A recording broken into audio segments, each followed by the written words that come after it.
Class 12 के physics में आज का टॉपिक है अध्यारोपण का सिद्धांत, या कह सकते हैं बहुआवेशों के मध्य बल। इंग्लिश में कहते हैं सुपर पोजिशन प्रिंसिपल। इसका क्या मतलब है समझ लीजिए। इसका मतलब एक डायग्राम से हम आपको समझाते हैं। जैसे मैंने कहा कि एक्स वाई जेड एक तल पहले मैं बनाता हूँ। ये एक तल है एक्स वाई जेड, ये मूल बिंदु O है। यहाँ पे विभिन्न प्रकार के आवेश होंगे Q1, Q2, Q3 dot Qn। इसका मतलब क्या है? विभिन्न आवेशित कण Q1, Q2, Q3 dot dot मतलब कि Q3 के बाद Q4, Q5, Q6 बहुत सारे आवेश आप ले सकते हैं, जो मूल बिंदु से जिनकी स्थिति सदिश R1 वेक्टर और इसका R2 वेक्टर और इसका R3 वेक्टर, इसका Rn वेक्टर।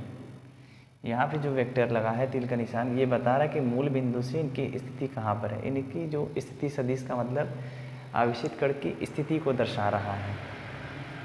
और एक परीक्षण आवेश Q0 है, ठीक है। परीक्षण आवेश का मतलब इसका खुद का वैद्युत क्षेत्र नहीं होता, ठीक। अब ये जितने आवेश हैं, विभिन्न प्रकार के आवेशित कण हैं, ये सारे आवेश क्रमशः इन पर क्या करेंगे? बल आरोपित करेंगे। एक बार Q1 Q0 के मध्य बल, Q2 Q0 के मध्य बल, Q3 और Q0 के मध्य बल और Qn और Q0 के मध्य बल। उसके बाद उन सारे बलों को जोड़ देंगे तो वही कहलाता है अध्यारोपण का सिद्धांत। यानी किसी परीक्षण आवेश पर जो कुल बल होता है विभिन्न प्रकार के बलों के सदिश योगफल के तुल्य होता है, ठीक है। अब इनकी देखिए दूरी देख लीजिए। जैसे ये दो आवेश हैं, मान लीजिए पहले ये आवेश Q1 लगा रहा है Q0 पर बल, तो यहाँ पे जो इसकी दूरी होगी बीच की R1 मान लेते हैं। फिर Q2 Q0 पे लगाएगा तो इसकी हो जाएगी R2। फिर Q3 लगाएगा तो इसका हो जाएगा दूरी इन दोनों R3। और मान लो Qn इस पे लगा रहा है बल तो इसका Rn, ये इनकी क्या बीच की दूरी है। तो पहले डिफिनेशन लिख लीजिए। किसी परीक्षण आवेश पर परिणामी बल या कुल बल, परिणामी बल, किसी परीक्षण आवेश पर परिणामी बल यानी कुल बल जो होता है भिन्न भिन्न आवेशित कणों, भिन्न आवेशित कण जैसे Q1, Q2, Q3 सब भिन्न आवेशित कणों के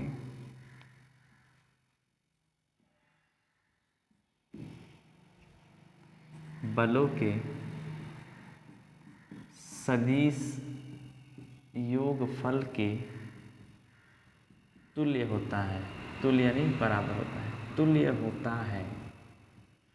कहने का मतलब किसी परीक्षण आवेश पर परिणामी बल, परिणामी यानी कुल बल F टोटल किसके बराबर होगा? भिन्न आवेशित कणों द्वारा लगाए गए बल, भिन्न आवेशित कणों के बलों के सदिश योगफल। तो भिन्न पहले के लिए F1, दूसरे के लिए F2, तीसरे के लिए F3 और डॉट ऐसे चौथे के लिए F4 और लास्ट Fn, यानी के बीच बहुत सारे बल।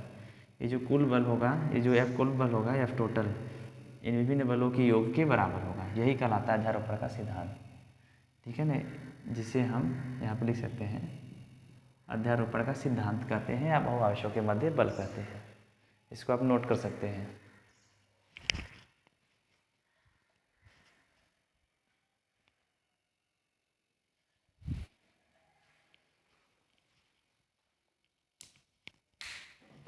अब इसके डेरिवेशन को करते हैं हम लोग इसकी परिभाषा के हिसाब से।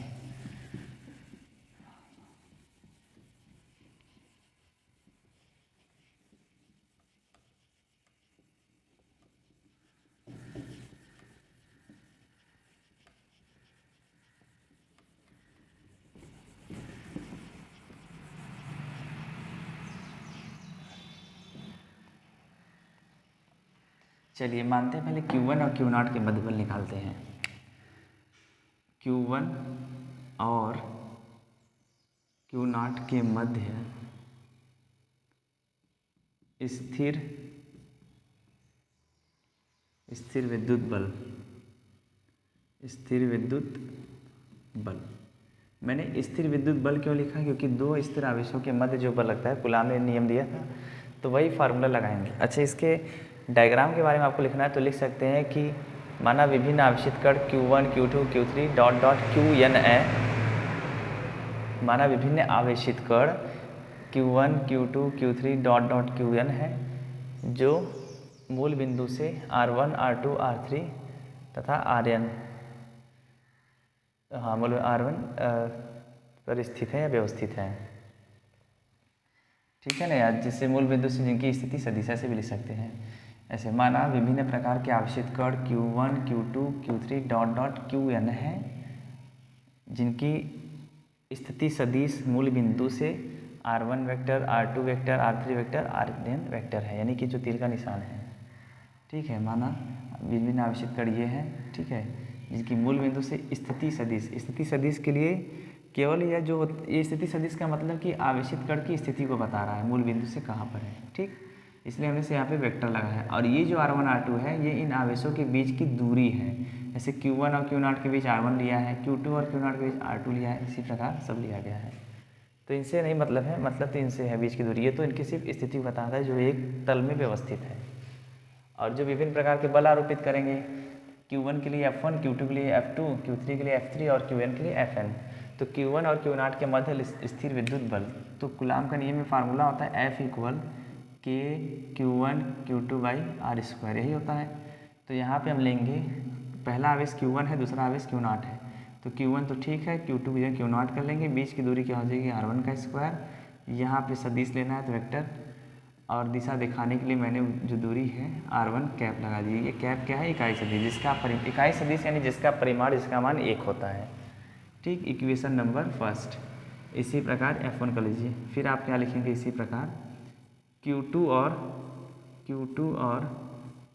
Q0 के मध्य स्थिर विद्युत बल, तो यहाँ पे हो जाएगा F2 हो जाएगा दूसरे के लिए, K Q2 Q0, अब दूरी जो है R2 का स्क्वायर, इकाई सदिश ले लीजिए R2 सदिश के लिए। ठीक है, इसी प्रकार Q3 और Q0 के मध्य स्थिर विद्युत बल, तो यहाँ पे हो जाएगा F3 के पहला Q3 आवेश है, दूसरा Q0 है, और R3 का स्क्वायर और R3 कैप इकाई सदिश, जिसका परिमाण 1 होता है। Equation number third. इसी प्रकार Q3 के बाद Q4, Q5, Q6 बहुत सारा आप ले सकते हैं, तो मैंने डायरेक्ट यहाँ पे ले लिया Qn, ऐसे लास्ट के लिए Qn और Q0 के मध्य स्थिर विद्युत बल, तो फार्मूला बनेगा Fn इक्वल के पहला आवेश Qn किस पे, Q0, यहाँ पे Rn का स्क्वायर Rn कैप। तो आपने देखा कि परीक्षण आवेश पर विभिन्न आवेश जो है बल लगा रहे हैं, यानी अध्यारोपण सिद्धांत से हम यही ज्ञात कर सकते हैं किसी एक आवेश पर विभिन्न आवेश जो बल लगाते हैं तो कुल बल कैसे निकालेंगे, तो वहाँ पे अध्यारोपण का सिद्धांत लगाते हैं। किसी एक आवेश पर विभिन्न आवेशों द्वारा लगाया गया बल, कुल बल निकालना है। तो अब देखिए अध्यारोपण के सिद्धांत से हमें लिख रहा हूँ, अध्यारोपण के सिद्धांत से या परिभाषा से, सिद्धांत से, तो अध्यारोपण का सिद्धांत यही है कि यदि किसी परीक्षण आवेश पर कुल बल, या कोई भी आवेश रखते हैं, किसी एक आवेश से बहुत सारे आवेश से बल लगा रहे हैं, कुल बल आपको निकालना है, यानी कि F टोटल निकालना है। तो जो विभिन्न आवेशों द्वारा जो बल लगा है उन सभी को जोड़ दीजिए। तो सब लगाइए, Q1 के लिए कहेंगे F1 लगा है बल, Q2 के लिए F2, सबका देखिए सदिश योगफल कर रहे हैं, F3 और प्लस डॉट लास्ट के लिए Fn, वैल्यू पुट कर दीजिए बस। तो इसको थोड़ा सा हटा देते हैं, तो F टोटल, F1 का वैल्यू यहाँ से देख लीजिए K Q1 Q0, और यहाँ हो जाएगा R1 का स्क्वायर। और लाइट फिर चली गई, थोड़ा सा 1 मिनट रुक देख सकते हैं लाइट कब आती है, वेट करते हैं।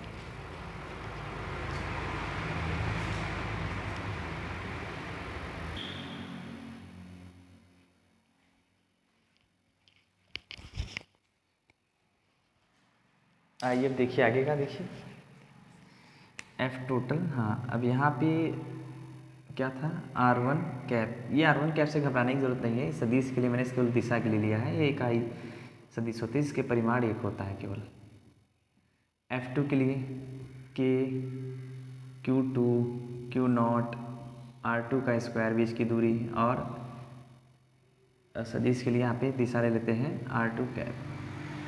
तीसरे के लिए K, Q3, Q0, R3 का स्क्वायर सदिश के लिए R3 cap, plus dot last के लिए मैंने ले लिया है K, Qn, Q0 क्या हो जाएगा Rn का स्क्वायर Rn कैप। ऊपर देखिए क्या कॉमन है सब में, तो सब में K और Q0 कॉमन है, बाहर कर दीजिए। K Q0 बाहर हो गया तो बचा आपके पास Q1 बटा R1 का स्क्वायर R1 कैप, यहाँ से हट गया तो Q2 बचा, नीचे R2 का स्क्वायर R2 कैप, यहाँ से K और Q0 चला गया कॉमन में तो Q3 R3 स्क्वायर, और यहाँ R3 कैप, प्लस डॉट यहाँ से निकल गया तो बचा आपके पास सिर्फ Qn Rn का स्क्वायर Rn कैप। ये आपका डेरिवेशन कंप्लीट हो गया, और यही अध्यारोपण का सिद्धांत है। मात्रक आप न्यूटन लगा सकते हैं। तो किसी परीक्षण आवेश पर जो कुल बल होता है विभिन्न आवेशों द्वारा लगाए गए बलों के सदिश योगफल के तुल्य होता है, अध्यारोपण का सिद्धांत कहलाता है। और ये आपका XYZ तर्क, ठीक, उसी में व्यवस्थित है। आप इसको अपना नाम से इस फिगर के बारे में लिख सकते हैं। चित्रानुसार माना विभिन्न आवेशित कण Q1, Q2, Q3 dot dot Q1 है, जो एक तल में व्यवस्थित है, और मूल बिंदु से जिनका स्थिति सदिश R1 vector, R2 vector, R3 dot dot Rn है, और इनके आवेशों के बीच की दूरी तो आप देख रहे हैं। ठीक है।